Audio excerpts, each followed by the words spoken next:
Buenos días, mi nombre es Henry Alberto Ramírez, soy residente de tercer año del posgrado de anestesiología en la Universidad de Caldas, en Manizales, y el día de hoy quiero presentarles mi propuesta de conferencia denominada Manejo perioperatorio del donante cadavérico. ¿Es posible optimizar los resultados?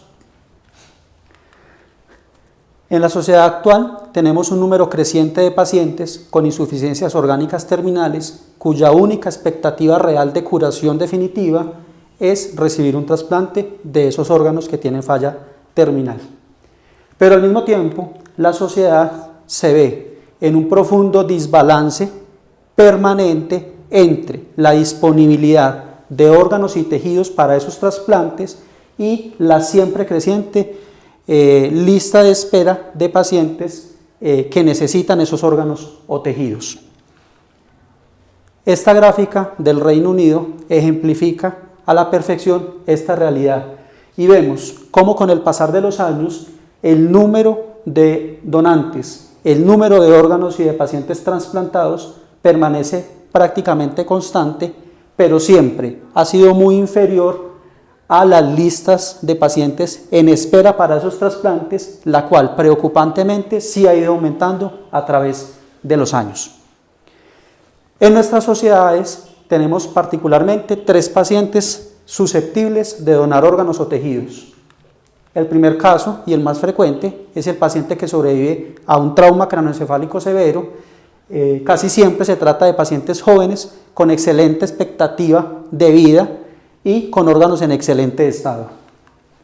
El otro paciente es aquel que sobrevive a una hemorragia cerebral, casi siempre causada por ruptura de aneurismas cerebrales. También suelen ser pacientes jóvenes con órganos en excelente estado. Y el tercer tipo de paciente es aquella persona que sobrevive a un arresto cardíaco y tras recuperar el pulso queda con una condición neurológica muy deficitaria definida por un Glasgow de 5 o menos después de recuperar el pulso. Por otra parte, en la sociedad colombiana nos enfrentamos a un cambio reciente en la legislación tratando de mejorar el programa de trasplante de órganos o tejidos, y en la ley 1805 del 2016 vemos claramente que todos los ciudadanos colombianos son posibles donadores, excepto que en vida hayan expresado en notaría la voluntad específica de no ser donador, y después de que esté esa voluntad escrita, solamente el mismo paciente la podría revocar.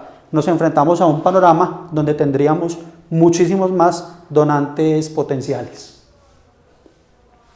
Por otra parte, a nivel mundial, estamos hablando cada vez más de criterios de expansión tanto para el donante como para el receptor, y son condiciones que en otras épocas se consideraban que excluían a los pacientes para donar o para recibir órganos y tejidos, y hoy por hoy se considera que podrían donar o recibir 1 o 2 tejidos o órganos, que era que antes se buscaba un donante ideal. Eso ha cambiado con estos criterios de expansión. Entonces, ¿cuál es el objetivo de la conferencia en el Congreso? Para mejorar la disponibilidad de órganos y tejidos y optimizar el manejo del paciente con muerte encefálica. ¿A qué panorama nos enfrentamos hoy por hoy? Tenemos una evidencia clínica muy escasa, de muy pobre calidad, y probablemente va a seguir siendo la realidad médica, porque tener estudios de alta calidad en desenlaces tan fuertes como muerte encefálica se necesitaría un número de pacientes muy elevado. Entonces, ya sabemos que tener protocolizada la atención de estos pacientes en instituciones o por regiones cada vez va a aumentar el número de órganos y de tejidos que se recuperan y que se trasplantan, y mejora la expectativa de vida de esos órganos y tejidos en el receptor. Si buscamos las bases de datos y cruzamos los términos, vemos que para el manejo anestésico del paciente donante cadavérico hay muy pocas búsquedas positivas, y todas se refieren a revisiones de la literatura. Aumenta un poco, pero no lo suficiente, si cambiamos el panorama hacia el manejo del paciente en la unidad de cuidado crítico. Pero también tenemos el limitante de que se refieren a revisiones de la literatura y no a ensayos clínicos controlados. Cuando el paciente hace una muerte encefálica, tenemos que tener claro que la respuesta suprafisiológica que se viene es la que daña los órganos que aún están funcionando y que son los que estamos tratando de preservar para mejorar la expectativa de vida del receptor.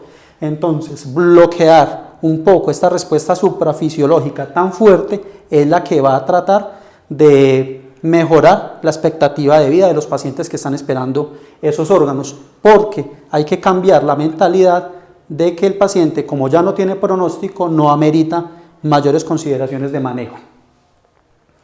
Y si uno revisa esos documentos de la literatura, se da cuenta de que no difiere del manejo crítico de otro tipo de pacientes que tenemos en la unidad que aún tienen pronóstico porque no tienen diagnóstico de muerte encefálica. Entonces el manejo se ve igualmente abocado a tratar de conservar las constantes vitales y recuperar la homeostasis de esos órganos que nos van a mejorar la expectativa de vida del receptor.